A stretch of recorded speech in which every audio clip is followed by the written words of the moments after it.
and welcome to Pinnacle classes. So today we are going to study about the different types of water demands.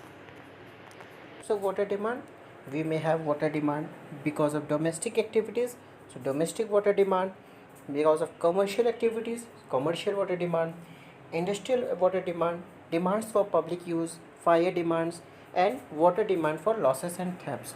So these are the various types of water demands. Now let us study about these in details. Types of water demand को start करने से पहले हम अगर एक बार ये visualisation कर लें कि किसी भी पर्टिकुलर सिटी में जो इम्पोर्टेंट फीचर्स होते हैं वो क्या होते हैं, तो हमारे लिए सब्जेक्ट को स्टडी करना इजी हो जाएगा और हमारे पास एक बेटर अंडरस्टैंडिंग होगी कि एक्चुअल में जब हम वाटर सप्लाई स्कीम को डिज़ाइन कर रहे हैं तो हमें कौन कौन से फैक्टर्स हैं, ठीक है, डिमांड के, उन जिनको हमें कंसिडरेशन में लेना है। ठीक है, तो जैसे कि मैं कहना क्या चाहता हूँ, लेट मी एक्सप्लेन कि अगर हम ये मान दें कि ये कोई पर्टिकुलर सिटी है, ठीक है, तो अगर सिटी में अगर हम ये सोचें कि इस सिटी में कौन कौन से डिफरेंट इस्टेब्लिशमेंट हैं और उनके जो कि जिनके साथ वाटर डिमांड एसोसिएटेड है, ठीक है, तो अगर हम देखें तो किसी भी पर्टिकुलर सिटी में कुछ फैक्टर्स होते हैं, कुछ इस्टेब्लिशमेंट होते हैं जो कि एग्जिस्ट ही करते हैं। जैसे कि इस पर्टिकुलर सिटी में वन साइड पर अगर देखें तो ये कुछ रेसिडेंशियल एरिया होगा, ठीक है, रेसिडेंशियल एरिया का मतलब कि जहाँ पे हम और आप लोग रहते हैं, ठीक है, यहाँ पे रिसाइड करते हैं, वो रेसिडेंशियल एरिया। अब इसी रेसिडेंशियल एरिया के आसपास में अगर देखें तो यहाँ पे कहीं पे स्कूल्स होंगे, कॉलेजेस होंगे, ठीक है, या फिर यूनिवर्सिटीज़ होंगी, मतलब कि इंस्टीट्यूशनल एरियाज़, इनको हम क्या कहते हैं कि ये कुछ इंस्टीट्यूशनल एरियाज़ हैं।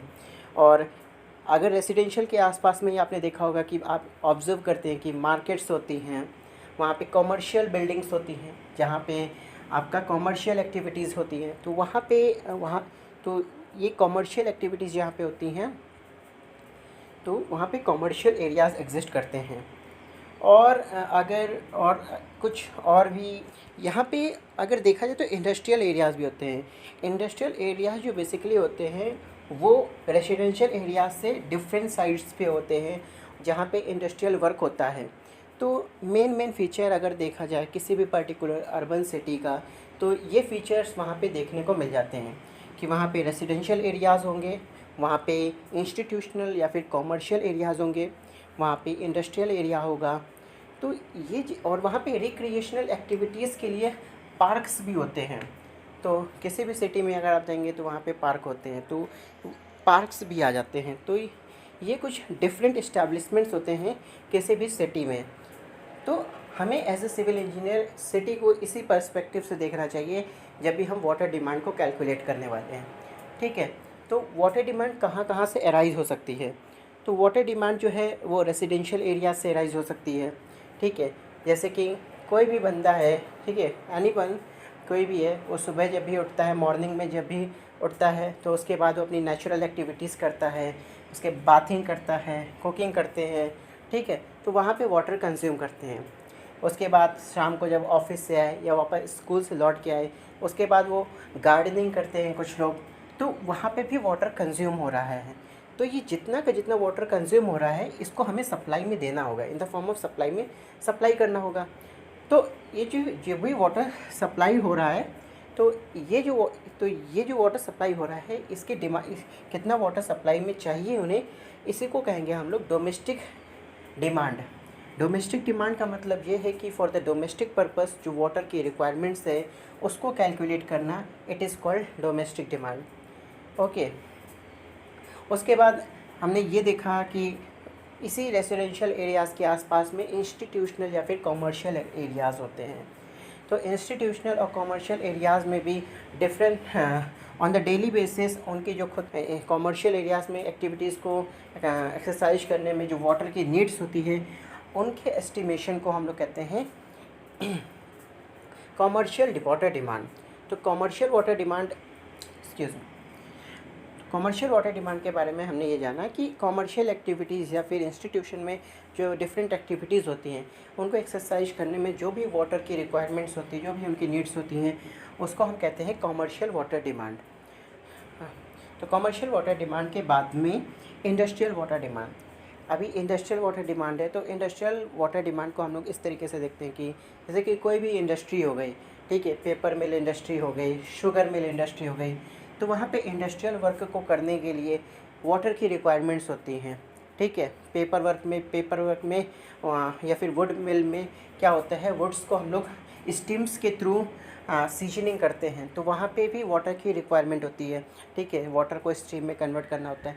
तो उन सभी इंडस्ट्रीज़ की जो वाटर रिक्वायरमेंट है हम उनको कैलकुलेट करते हैं और उसके बेसिस पे हम इंडस्ट्रियल वाटर डिमांड को एस्टिमेट करते हैं। सिमिलरली जैसे कि मैंने कहा कि सिटी में, जैसे कि हमें पता है कि सिटी में एक इम्पॉर्टेंट फीचर होता है recreational places such as parks हो गए, तो यहाँ पे भी वाटर की रिक्वायरमेंट्स होती है, ठीक है। तो यहाँ पे वाटर की रिक्वायरमेंट, जैसे पार्क्स में वाटर की रिक्वायरमेंट हो सकती है इन द फॉर्म ऑफ कि वहाँ पे गार्डनिंग करनी है पार्क में, ठीक है, वाटर सप्लाई करना है, ठीक है। तो इन पर्पस के लिए वहाँ पे भी वाटर की रिक्वायरमेंट होती है। तो इस वाटर रिक्वायरमेंट को हम लोग वहाँ पे कह देते हैं पब्लिक यूटिलिटीज़ वाटर डिमांड, ठीक है। तो यहाँ से हमें एक बेसिक आइडिया लगा कि what are these different types of demands. उसके बाद हम बात करते हैं डोमेस्टिक वाटर डिमांड के बारे में। तो डोमेस्टिक वाटर डिमांड में जैसा कि हमने ये पढ़ा कि जो डोमेस्टिक वाटर डिमांड होती है वो अराइज करते हैं just because of the domestic activities that are conducted on daily basis, ठीक है। जैसे कि आप अपने घरों में होते हैं तो वहाँ पे जब आप मॉर्निंग में उठते हैं तो उसके बाद आप फ्रेश होते हैं, बाथ करते हैं, तो ये सब एक्टिविटीज़ के लिए, इन सब डेली एक्टिविटीज़ के लिए आपको वाटर की रिक्वायरमेंट होती है। तो ये जो वाटर रिक्वायरमेंट होती है, या फिर जब आप ऑफिस से या फिर जब आप ऑफिस से वापस आते हैं, या फिर स्कूल या कॉलेजेस से वापस घर जाते हैं, उसके बाद भी आप कुछ ऐसी एक्टिविटीज़ करते हैं जैसे कि गार्डनिंग हो गया या फिर ड्रिंकिंग वाटर हो गया। तो इन सभी एक्टिविटीज़ में जो वाटर रिक्वायर्ड होता है इसे हम कहते हैं domestic water demand. Domestic water demand को कैलकुलेट कैसे करना है, इसके लिए IS कोड ने प्रोविजंस दिए हैं।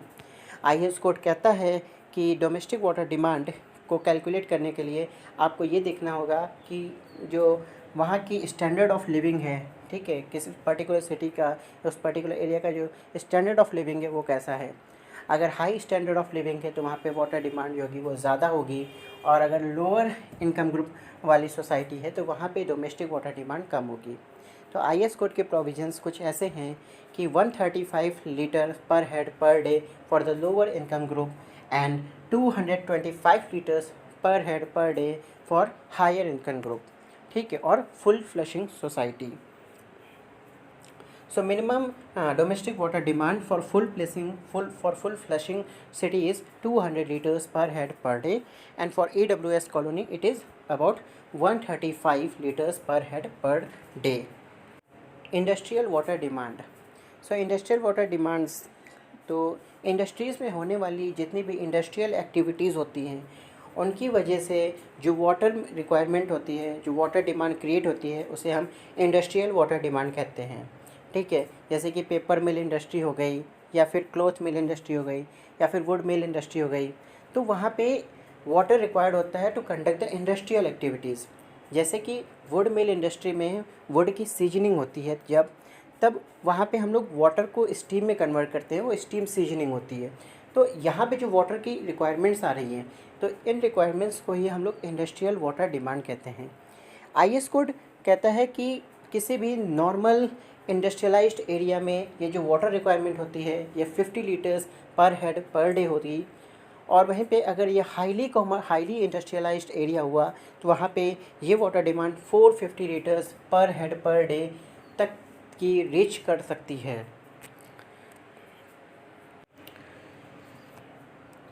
Institutional water demand.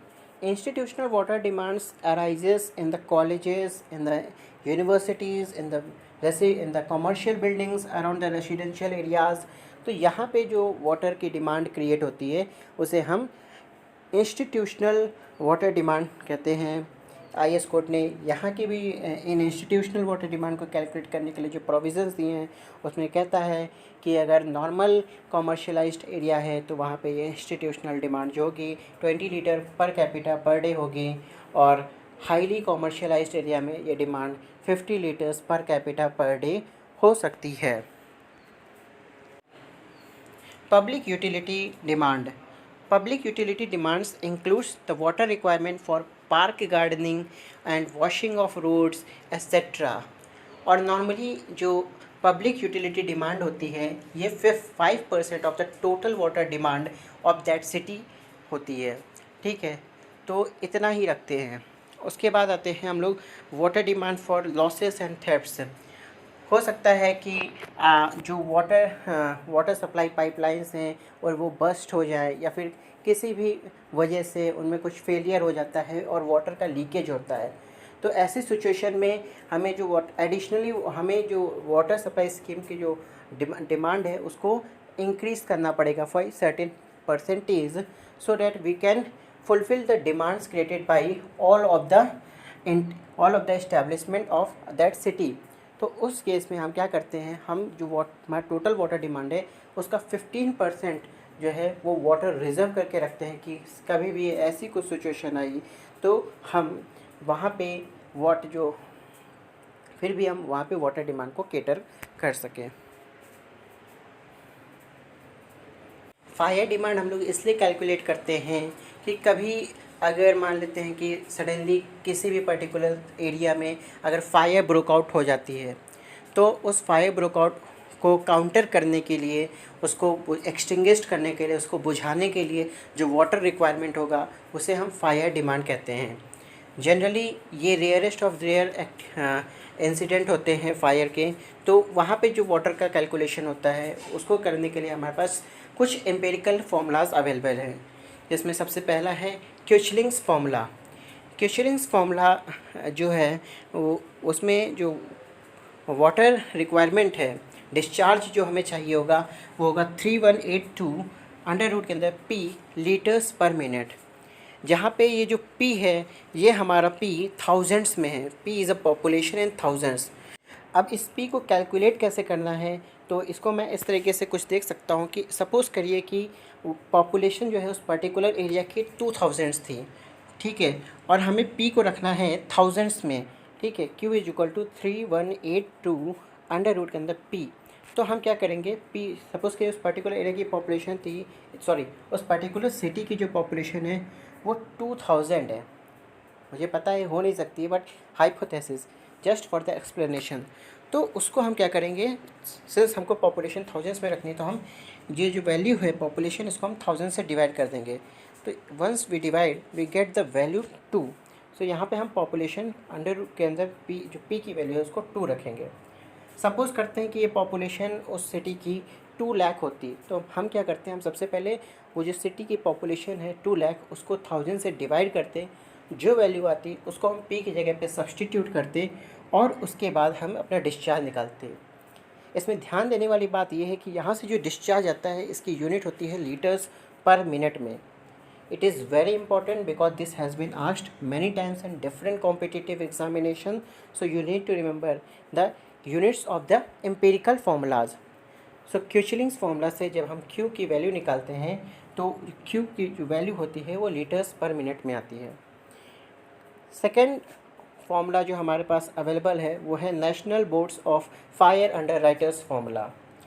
तो ये फार्मूला जो होता है ये कंजेस्टेड हाई वैल्यूड सिटी के लिए है कि अगर किसी भी कंजेस्टेड हाई वैल्यूड सिटी में अगर पॉपुलेशन लेस देन और इक्वल टू 2 लाख है तो वहाँ पे जो हमारा डिस्चार्ज का फॉर्मूला होना चाहिए वो होगा Q is equal to 4637 under root के अंदर P ब्रैकेट में 1 माइनस 0.01 अंडर रूट के अंदर P, और यहाँ पे भी जो डिस्चार्ज की जो यूनिट्स है वो लीटर्स पर मिनट में है और P जो है उसको हम लोग थाउजेंड्स में ही प्लेस करेंगे। ये कब है, जब किसी भी हाई वैल्यूड कंजेस्टेड सिटीज़ की पॉपुलेशन लेस देन और इक्वल टू 2 लाख है। अगर ये पॉपुलेशन ग्रेटर देन 2 लाख हो जाएगी तो वहाँ के लिए जो IS कोड प्रोविज़न है वो ये कहता है कि आपके पास जो वाटर अवेलेबल है, वाटर डिमांड है वो कितनी होनी चाहिए, 54,600 लीटर्स पर मिनट। उसके बाद अगर सेकेंड टाइम फायर ब्रोकआउट होती है तो आपके पास एडिशनली जो वाटर अवेलेबल होना चाहिए वो 9,100 to 36,400 litres per minute for the second fire. So this is all about the fire demand. Will be coming back with the next lecture. Thank you.